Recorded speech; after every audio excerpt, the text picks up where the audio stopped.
인사하겠습니다. 잘 나오셨습니다. 성도님 얼굴만 봐도 은혜가 됩니다. 사랑하고 축복합니다. 네, 감사합니다. 성령행전 57번째 시간입니다. 크신 위로를 주시는 하나님, 크신 위로를 주시는 하나님이라는 제목으로 말씀의 은혜를 함께 나누겠습니다. 레오나르도 다빈치라고 하는 사람이 있습니다. 그는 역사상 가장 뛰어난 업적을 남긴 사람 중에 하나였습니다. 그것도 어떤 특정한 한 분야가 아니라 다방면에 있어서 아주 큰 두각을 나타내는 사람이었습니다. 그는 먼저 미술가로 명성을 떨쳤습니다. 그의 그림 중에 유명한 그림이 있죠. 모나리자라고 하는 그림. 바로 레오나르도 다빈치가 그린 그림입니다. 이 모나리자는 밀레의 만종과 함께 세계 미술사를 빛낸 걸작품으로 인정받고 있습니다. 또한 그가 스케치한 비행기 도형, 자전거 모형도, 그리고 잠수함 설계도는 오늘날 인류가 자전거를 타고 바다 밑을 탐사하고 하늘을 날 수 있도록 영감을 주기도 했습니다. 또한 그는 지구가 태양을 중심으로 돌고 있음을 주장했던 천문학자이기도 했습니다. 당시는 지구가 중심이고 태양이 지구를 중심으로 돈다고 생각했지만 레오나르도 다빈치는 아니다라고 주장을 했던 것이죠. 태양이 있고 지구가 태양을 돈다라고 말했던 사람이었던 것입니다. 또 그는 인체의 비밀을 밝혀내기 위해서 연구했던 의학자이기도 했습니다. 더욱이 여러 가지 실험 정신으로 수많은 발명품들을 개발해냈던 발명가이기도 했습니다. 그런데 그러한 다빈치의 업적 이면에는 할머니의 도움이 있었다고 합니다. 사실 다빈치는 어린 시절 참으로 힘들고 불우한 시간을 보냈다고 알려져 있습니다.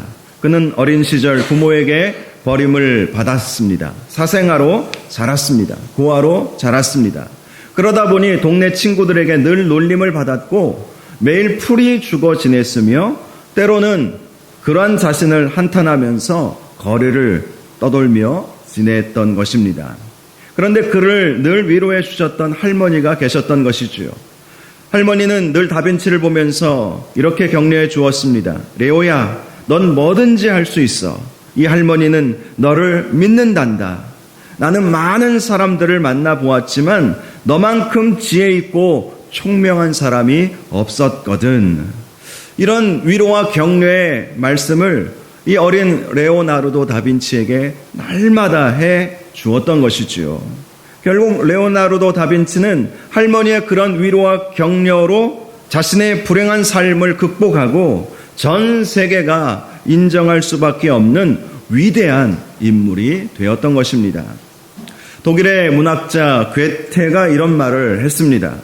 누군가를 되어야 할 어떤 존재로 진심으로 인정하고 상상하고 매일 이야기한다면 그는 정말로 그런 존재가 될 수 있다. 다시 한번 말씀드리겠습니다. 누군가를 되어야 할 어떤 존재로 진심으로 인정하고 상상하고 매일 이야기해주면 그는 정말로 그런 존재가 된다는 것이죠. 자, 우리가 어떤 말을 해주느냐가 굉장히 중요하다는 것입니다. 너는 할 수 있어. 나는 너를 믿고 있어. 나는 너에 대한 기대감을 가지고 있어.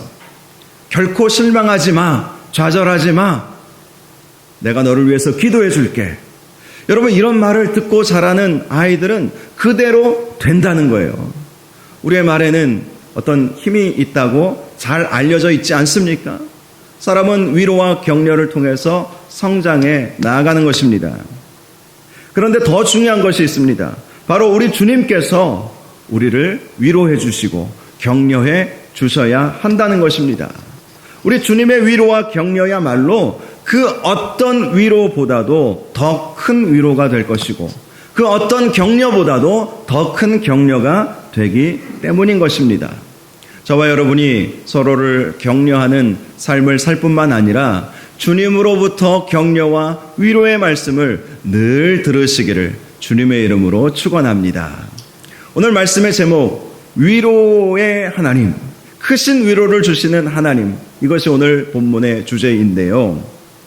오늘 본문 말씀을 보면 초대교회 성도들을 우리 하나님께서 위로해 주셨다는 말씀이 나와 있습니다. 오늘 본문 7절에서 12절까지 말씀을 보면 사도 바울이 드로아에 있었을 때에 말씀을 듣다가 3층 높이의 그 창틀에서 떨어져서 죽었던 유두고를 살려준 사건을 우리에게 말씀해 주고 있습니다. 7절을 보시면 그 주간의 첫날에 우리가 떡을 떼려 하여 모였다고 말씀하고 있지요. 그 주간의 첫날이라 하면 오늘날로 말하면 주일을 말하는 것입니다. 이미 초대교회 때부터 안식일이 아니라 주일날 성도들은 모여서 떡을 떼었던 것입니다. 떡을 떼었다는 것은 성찬식을 의미하는 것이죠.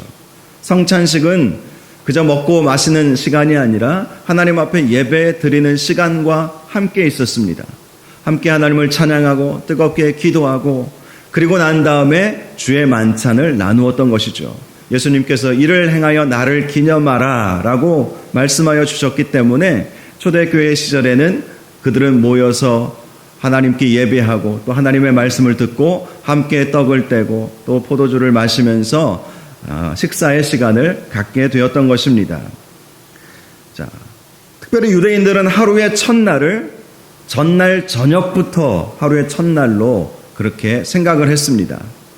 우리는 하루의 첫날을 언제로 인식합니까? 자정 12시가 되면 하루의 첫날로 시작을 하죠. 그런데 정서적으로는 아침이 되어야 하루의 첫날 첫 시간으로 생각하고 있지 않습니까? 그런데 유대인들은 저녁에 해질 때부터 시작해서 그 하루가 시작이 된다고 그렇게 생각을 했던 것입니다. 그러므로 당시 이들이 모였던 시간은요, 주일 저녁 해진 이후에 모이게 되었던 것이지요. 그들은 함께 모여서 함께 예배하고 또 주의 만찬을 나누는 시간을 가졌던 것입니다. 그런데 말씀을 계속해서 보면 바울이 이튿날 떠나고자 하여 그들에게 강론할세 말을 밤중까지 계속하게 되었다고 말씀하고 있습니다.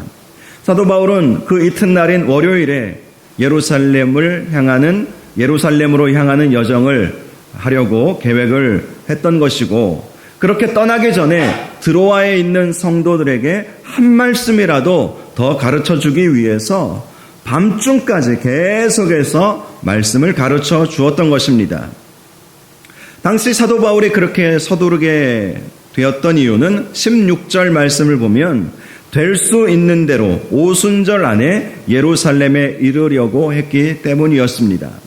지난주 우리가 맥추감사절 절기를 지키지 않았습니까? 이 맥추감사절은 유대인의 3대 절기 중에 하나였습니다. 다른 말로 오순절 그리고 77절이라고 불렸던 날. 이 날은 유대의 원근 각처에서 예루살렘으로 모이는 날이었어요. 그래서 사도 바울의 생각은 아마도 많은 유대인들이 모여있는 곳에 가서 복음을 전하고자 또 사도 바울이 지난 30여 년간 지금 이 사역을 마무리하고 있는 시점입니다. 3차 선교여행까지 마무리하고 그러면서 예루살렘에 가서 수많은 유대인들에게 그동안 30여 년간 예수님 만나고 난 이후부터 자신이 어떤 사역을 했고 또 이방인들이 어떻게 변화되었고 어떻게 교회들이 세워졌는지를 많은 유대인들에게 간증하고 싶은 마음이 있지 않았을까 이렇게 생각해 볼 수가 있죠. 그래서 할 수 있는 대로 오순절 날이 이르기 전에 예루살렘에 가려고 했던 것입니다. 8절을 보니까 우리가 모인 윗다락에 등불이 많이 켰는데 라고 말씀하고 있죠. 밤이 깊어지자 모여있는 사람들은 다락방을 밝히기 위해서 집안에 있던 모든 등불을 찾아서 켜게 되었던 것입니다. 그런데 9절을 보니까 유두고라 하는 청년이 창에 걸터 앉아 있다가 깊이 졸더니 바울이 강론하기를 더 오래 하며 졸음을 이기지 못하여 3층에서 떨어지거늘 일으켜보니 죽었는지라라고 말씀하고 있습니다. 유두고라고 하는 이 청년이 창틀에 걸터 앉아 있다가 사도 바울의 말씀이 길어지다 보니까 그만 졸다가 그 창틀에서 3층 높이의 창틀에서 땅바닥으로 떨어져 버린 거예요.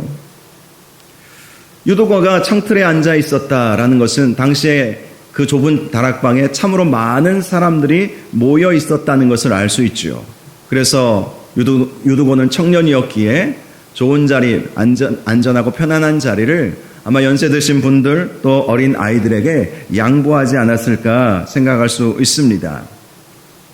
그런데 사도 바울의 말씀 강론이 길어지니까 유두고가 그만 깊은 졸음에 빠져버린 거예요. 그래서 떨어져 버린 것입니다.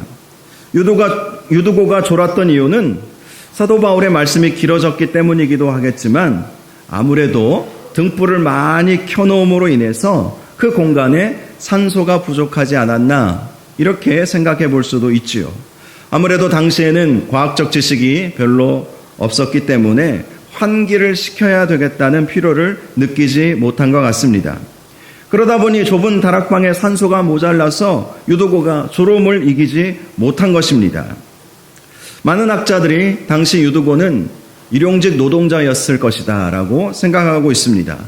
그렇다면 그는 하루 종일 일터에서 일하다가, 그렇죠, 당시에는 안식일에 유대인들은 안식일을 지켰고 또 이방인들은 안식일 개념도 사실은 없었거든요. 주일에도 그들은 평일로 생각을 했기 때문에 주일에 하루 종일 일하다가 주일 이제 저녁이 돼서 이렇게 예배를 사모하는 마음, 또 사도 바울의 말씀을 듣고자 하는 마음으로 그 자리에 와 있다가 낙상 사고를 당하게 되었던 것입니다. 자, 일으켜보니 죽었는지라. 누가 일으켰을까요? 아무래도 그 자리에 의사 누가가 있지 않았겠습니까? 지금 의사 누가가 사도 바울과 동행하고 있는 상황 속에서 벌어진 일이었습니다. 자, 의사 누가가 급히 내려갔을 거예요. 그래서 일으켜보니 죽었음을 확인하게 된 것입니다. 10절을 보면 바울이 내려가서 그 위에 엎드려 그 몸을 안고 말하되 떠들지 말라, 생명이 그에게 있다. 이런 말씀이 나와 있죠. 유두고가 3층 높이에서 떨어진 사건은 당시 다락방에 모여있던 사람들에게 큰 충격적인 일이 아닐 수 없었을 것입니다. 사도 바울도 사태의 심각성을 직시하고 곧바로 내려갔던 것이죠. 그리고 그의 죽음을 확인하고 애도하는 마음으로 그를 부둥켜 안았습니다. 그를 부둥켜 안은 것은 그를 안고 울며 기도하기 위해서였던 것이지요. 그러면서 사도 바울은 본문에는 나와 있지 않지만 하나님, 이 어쩐 일입니까? 이 불쌍한 청년, 주의 말씀을 듣다가 이러한 불의의 사고를 당했는데 하나님, 할 수만 있다면 이 청년을 살려주십시오. 그렇게 울면서 부둥켜 안고 기도를 했을 것입니다. 그런데 그가 살아나게 된 것이죠. 그래서 사도 바울이 말합니다. 떠들지 말라, 생명이 그에게 있다. 생명이 그에게 있다. 아무래도 당시 다락방에 모여있던 많은 사람들 중에는 이제 막 예수 믿기 시작한 사람들, 또 사람들의 이렇게 이끌려서 전혀 예수님이 누군지도 알지 못하는 그런 사람들도 분명히 그 자리에 있었을 거예요. 그러니 온갖 부정적인 말들도 많이 있지 않았겠습니까? 왜 이런 일들이 벌어져야 하는가 하면서 이해할 수 없는 듯이 부정적인 말을 계속해서 쏟아붓는 사람들도 있었을 것이고, 또 이 유두고를 아는 사람들은 유두고가 너무나도 불쌍하고 안타까워서 흐느껴 울며 통곡하는 그런 사람들도 있었을 것입니다. 그런데 사도 바울이 기도하자 그에게 그의 멈췄던 호흡이 돌아왔던 거예요. 어떤 사람들은 믿지 않는 사람들이겠죠. 당시 유두고가 정말 죽은 게 아니라 잠시 충격에 의해서 기절한 것은 아닌가, 그렇게 믿음 없이 바라보는 사람들도 분명히 있을 것입니다. 그런데 일으켜보니 죽었는지라. 누가 일으켰을까요? 저는 분명히 누가가 일으켰다고 그렇게 보입니다. 그 자리에 누가가 분명히 있었어요. 의사였던 누가가 일으켜보니 숨이 완전히 끊어진 거예요. 죽은 거예요. 기절한 정도가 아닙니다. 기절했다면 맥박이라도 뛰었겠죠. 살았는지 죽었는지 알아보기 위해서 의사 누가가 왜 확인을 안 해봤겠습니까? 그런데 정말 숨이 끊어져 죽었던 거예요. 그런데 기도로 유두고가 생명이 돌아오게 되었던 것입니다. 헬라어도요, 죽었는지라라고 하는 단어가 네크로스라는 단어를 사용하고 있습니다. 만일 유두고가 죽었는지 살았는지 정확하지 않았다면 헬라어로 죽은 것 같았다라고 그렇게 말해야 되지 않겠습니까? 그 말은 호세이 네크로스라고 하는 단어를 써야 했었습니다. 그런데 의사 누가는 그가 잠시 기절한 것이 아니라 네크로스만 그 단어만 쓰고 있다는 것이죠. 완전히 죽었다는 거예요. 유두고는 정말 죽었다가 기도로 살아나게 된 것입니다. 자, 그러자 11절을 보면 올라가 떡을 떼고 오랫동안 날이 새기까지 이야기하고 떠났다라고 말씀을 하고 있죠. 자, 유두고가 죽었다가 다시 살아나서 조금 전에 자신이 죽었다는 사실이 믿기지 않을 만큼 완전히 치유되는 역사가 있게 되었던 것입니다. 그래서 예배 후에 함께 성찬 예식을 나누고 날이 새기까지 서로 이야기하고 정말 아무 일도 없었다는 듯이 집으로 돌아가게 되었던 것입니다. 결국 12절을 보니까 사람들이 살아난 청년을 데리고 가서 적지 않게 위로를 받았더라라고 말씀을 합니다. 죽은 자가 살아난 것을 본 성도들은 그의 살아남을 보면서 하나님의 크신 위로를 받게 되었던 것이지요. 특별히 그들이 적지 않은 위로를 받았던 것은 당시 초대교회 성도들이 예수 믿으면서 당했던 여러 가지 고난, 아픔, 때로는 순교까지도 각오해야 했기 때문이었습니다. 우리는 당시 초대교회 성도들, 특별히 사도 바울의 이 사도행전 기록을 통해서도 얼마나 많은 고난, 고통, 때로는 순교당하기까지 하는 그러한 아픔, 고통이 있었는지 우리는 잘 알고 있습니다. 사도행전의 기록만 살펴보아도 사도 바울도 죽을 고비를 숱하게 넘기지 않았습니까? 1차 선교 여행 때에는 이고니온에서 이방인들과 유대인들과 관리들이 돌을 들어서 사도 바울과 바나바를 치려고 달려들었던 일이 있었습니다. 또 루스드라에서는 실제로 사도 바울이 돌에 맞아 죽음 직전까지 갔던 일도 있었습니다. 사람들이 죽은 줄 알고 버리고 성 안으로 들어가 버렸던 일이 있었던 것이지요.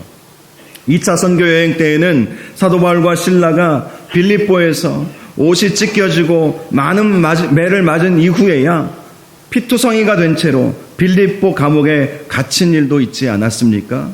데살로니가에서는 사도 바울에 의해서 예수 믿게 된 야손이 유대인들에 의해서 큰 해를 당하는 일도 있었습니다.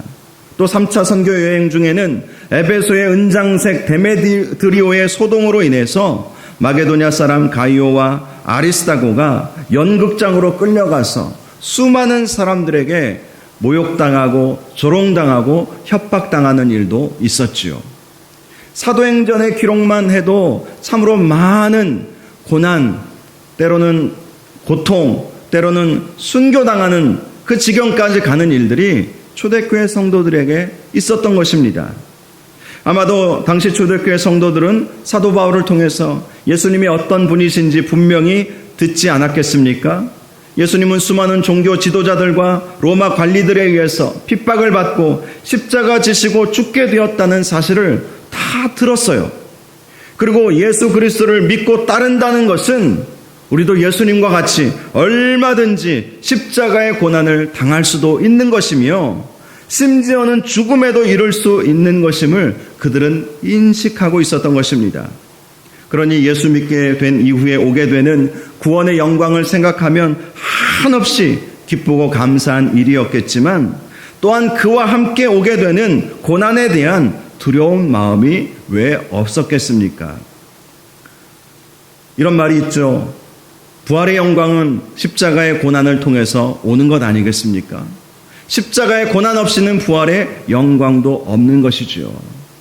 우리가 예수 믿는다는 것은 예수님께서도 말씀하여 주셨듯이 나를 따르려면 자기를 부인하고 자기 십자가를 지고 나를 따를 것이니라.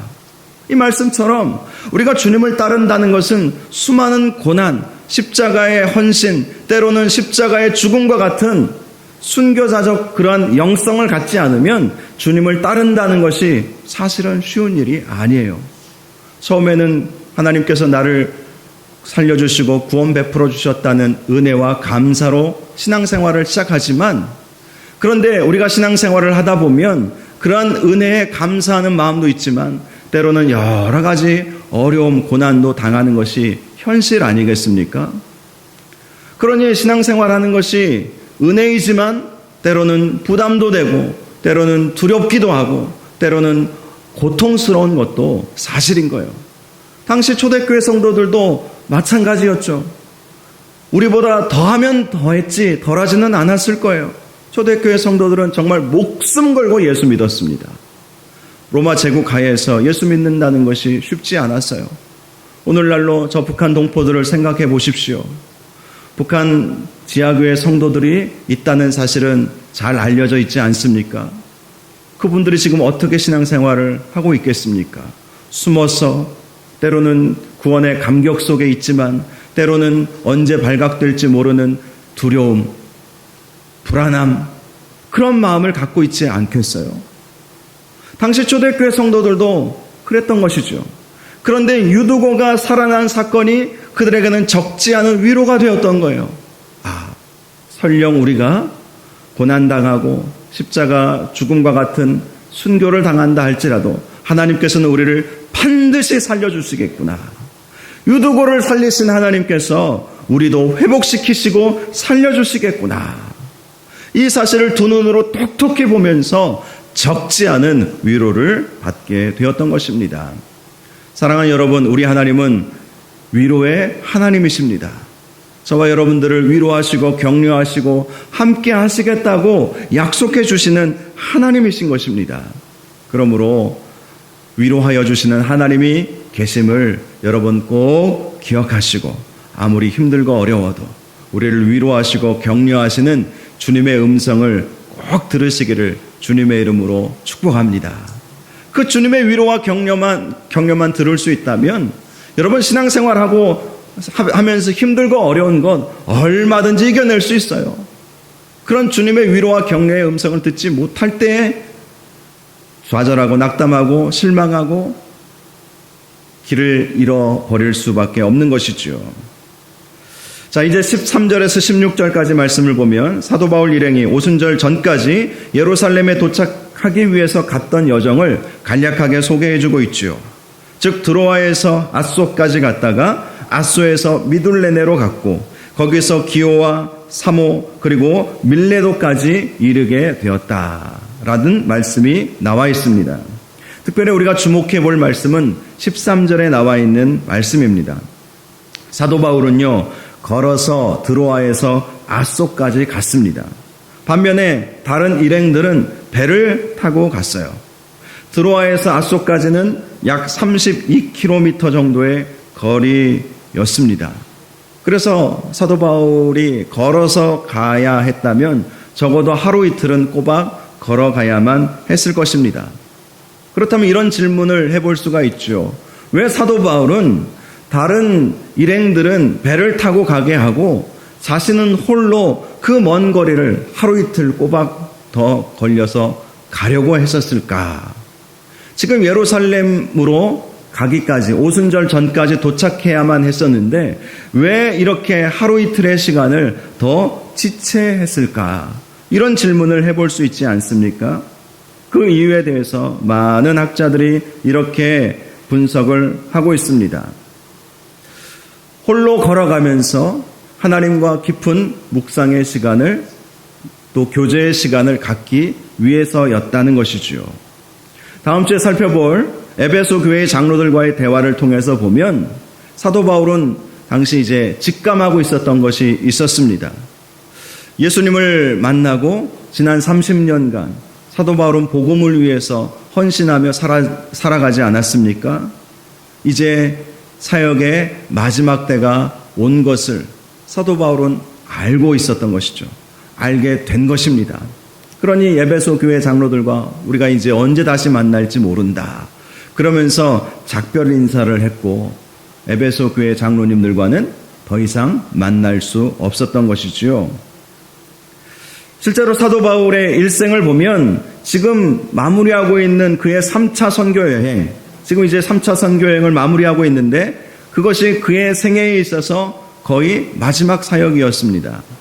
사도 바울은 예루살렘으로 간 이후에 모함을 받아서 2년간 예루살렘 감옥에 갇혀야 했고 나중에 죄수의 신분으로 로마로 끌려갔다가 로마에서 또 2년간 감옥에 갇혀야 했습니다. 역사의 기록을 보면 잠시 풀려나기는 했지만 얼마 되지 않아서 다시 붙잡혀서 순교를 당했다고 알려져 있습니다. 사도 바울은 기도의 사람이었기 때문에 그러한 사실을 이미 직감하고 있었던 것이죠. 그래서 그동안의 30년간의 자신의 삶을 뒤돌아보면서 하나님께 감사하고 또 하나님으로부터 위로의 시간을 갖지 않았겠습니까? 그때 하나님께서 우리 이 사도 바울에게 그렇게 말해주지 않았을까 싶습니다. 그동안 참 수고 많이 했다. 너의 삶이 결코 헛되지 않았다. 사도 바울은 하나님께 예수님 만나기 전에 자신이 핍박자의 삶을 살았다는 것을 다시 한번 상기시켜드리고 그랬던 나를 구원하여 주시고 이렇게 30년간 이제 사도 바울의 나이가 60이 넘어가면서 이렇게 하나님께서 나를 사용하여 주시니 감사합니다. 그런 주님과 깊은 대화, 교제의 시간을 갖지 않았을까요? 그러니 사도 바울이 예루살렘에서 어떤 일이 자신에게 기다리고 있을지 알고 있지만 그 예루살렘까지 탐대하게 당당히 걸어갈 수 있었던 것입니다. 혹시 2014년에 나온 국제시장이라고 하는 영화를 보신 일이 있으십니까? 벌써 한 9년 전 영화이네요. 배우 황정민 씨가 주연으로 나온 영화인데요. 한국전쟁 때 흥남부두를 탈출하여 부산으로 내려온 덕수라는 한 남자의 삶을 그리고 있는 영화입니다. 그는 어린 시절 가족들과 함께 흥남부두로 가서 미군 군함을 타려고 했었죠. 그런데 밧줄을 타고 배 위로 오르다가 그만 등 뒤에 업고 있던 여동생 막순이가 누군가가 붙잡는 바람에 떨어져 버린 것입니다. 덕수의 아버지는 그 사실을 알고 아들 덕수에게 부산에 있는 꽃분이네로 가라. 그렇게 말하면서 앞으로는 네가 가정이니 가족들을 잘 보살피라. 이러한 말을 남겨주고 딸을 찾으러 배 밑으로 다시 내려갔다가 그만 배가 출항하는 바람에 생이별을 하게 된 것입니다. 그리고 덕수는 부산에 정착해서 정말 온갖 굳은 일을 마다하지 않고 어머니와 동생들을 잘 보살폈죠. 독일로 가서 광부 생활을 하다가 파독 간호사와 만나 결혼도 하고 또 헤어졌다가 미국에 입양된 막내 막순이도 옛날에 그 이산가족 상봉하는 그때가 있었잖아요. 그때 만나는 기쁨도 있게 되었습니다. 제가 그 영화에서 가장 감동 있게 봤던 장면은 그 영화의 아마도 마지막 장면인 것 같아요. 이제 시간이 흘러서 덕수는 나이가 들어 행복한 가정을 꾸리고 또 많은 자식들과 손주들도 얻을 수 있게 되었습니다. 그리고 온 가족이 모인 어느 날 덕수는 가족들이 거실에서 즐겁게 노래 부르며 놀고 있었을 때에 조용히 자기 방에 들어가죠. 그리고 아버지의 오래된 사진을 보면서 울면서 이렇게 말합니다. 아버지, 내 약속 잘 지켰지에. 막순이도 찾았고 이만하면 내 잘 살았지에. 근데 내 진짜 힘들었거든요. 그렇게 막 울고 있었을 때에 어렸을 때 헤어졌던 아버지가 환상 속에서 자신에게 나타납니다. 자신은 어린 아이의 모습을 하고 있었습니다. 그때 아버지가 이런 말을 해주었어요. 울지 말라우 덕수야. 네 얼마나 시게 고생했는지 다 안다. 내가 너한테 영 고맙다. 내가 못한 거 네가 잘해줘서 진짜 고맙다. 이 장면이 아마 이 영화에서 가장 감동적이고 예수 믿는 사람들의 표현에 의하면 은혜로운 장면이지 않을까 싶습니다. 팀앤팀 선교의 이용주 선교사님이란 분이 계시죠. 이분은 원래 큰 배를 탔던 1등 항해사 출신이었습니다. 그러다가 주님을 만난 이후에 세계 곳곳을 돌아다니면서 우물을 파주는 사역을 하고 계십니다. 그런데 그렇게 우물을 파주는 사역이 결코 쉬운 일이 아니었어요. 보통 한 번 우물을 파면 몸무게가 6kg 이상은 줄어든다고 합니다. 한 번은 다른 지역보다 더 힘들고 어렵게 우물을 파게 되었다고 합니다. 가뭄이 심해서 땅은 땅대로 굳어 있고 사람들은 사람들대로 목마름으로 힘들어했습니다. 그런데 선교사님들과 많은 동역자들의 수고와 노력으로 인해서 정말 힘들게 팠던 우물에서 물이 올라오기 시작한 것입니다. 물이 나오는 것을 본 사람들은 너무나도 좋아서 서로 어깨동무를 하면서 춤을 추게 되었는데, 그때 하나님께서 이용주 선교사님에게 이런 말씀을 해 주셨다고 합니다. 용주야, 고마워. 나는 네가 정말 고맙다. 그 순간 그동안 힘들고 어려웠던 모든 것이 다 녹고 감격과 기쁨이 솟아오르게 되었다는 것이지요.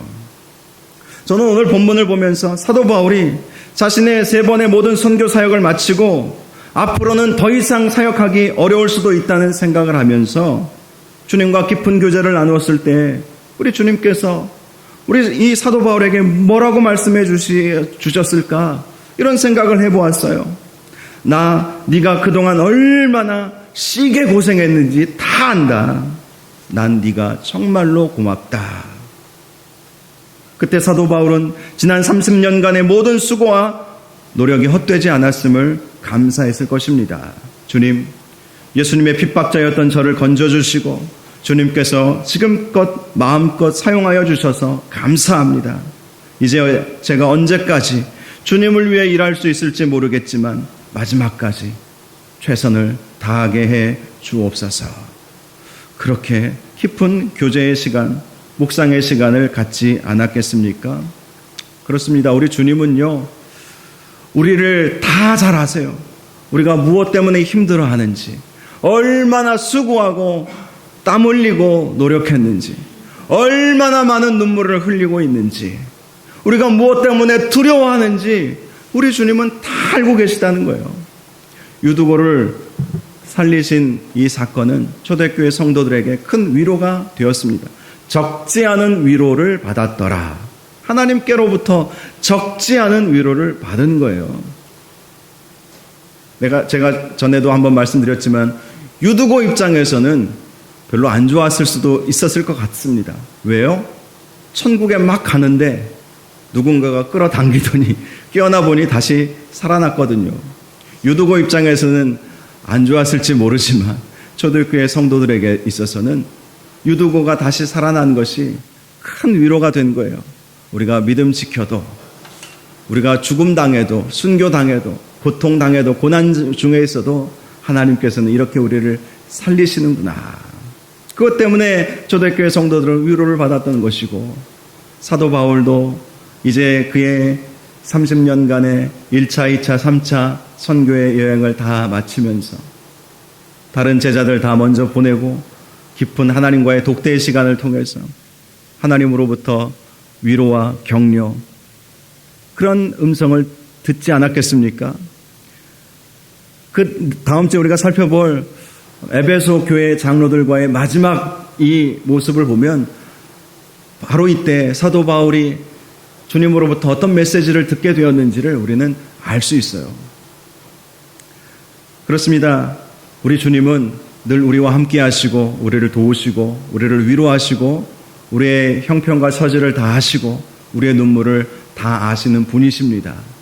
예수님께서 승천하시기 전에 제자들에게 해주신 말씀, 너희는 가서 모든 민족을 제자로 삼아 아버지와 아들과 성령의 이름으로 세례를 주고 내가 너에게 분부한 모든 것을 가르쳐 지키게 하라. 이 사명을 주심과 동시에 또 이런 말씀을 해주셨습니다. 내가 세상 끝날까지 너희와 항상 함께 있으리라. 외롭게 놔두지 않으시겠다는 거예요. 함께 하시겠다. 함께 늘 함께 동행하고 함께 도와주고 함께 위로하고 격려해주며 이렇게 세워주시겠다고 그렇게 약속하여 주셨던 것입니다. 요한계시록 말씀을 보면 마지막 날에 우리 주님께서 우리의 두 눈에 눈물을 닦아주신다고 말씀하고 있지 않습니까? 주님은 우리의 눈물을 다 아세요. 다 알고 계세요. 우리가 뭐 때문에 힘들어하는지 다 알고 계세요. 그래서 우리의 눈물을 닦아주시는 은혜가 있게 되는 것이죠. 그러한 주님의 위로가 저의 삶 가운데, 저와 여러분의 삶 가운데 늘 함께 하시기를 주님의 이름으로 축복합니다. 우리 주님은 우리를 늘 위로하기를 원하세요. 하나님의 자녀이기 때문에 아버지가, 어머니가 자식이 아파하고 힘들어하는 것을 가만히 있을 부모가 세상에 어디 있겠습니까? 아버지 되신 하나님께서 우리를 위로하여 주시고 우리를 격려하시고 늘 우리와 함께 하시고 우리를 안아주신다라는 사실로 늘 위로받으시기를 주님의 이름으로 축원합니다. 이 시간 우리 함께 찬양하고 기도하는 시간을 갖겠습니다. 이후 이 찬양의 가사를 보면 외로움과 방황 속에서 주님 앞에 나아갈 때에 위로하시는 주님, 나를 도우사 상한 나의 마음 감싸 주신다라는 고백이 있습니다. 우리를 위로하여 주시는 주님을 생각하면서 이 찬양 부르고 함께 기도하도록 하겠습니다.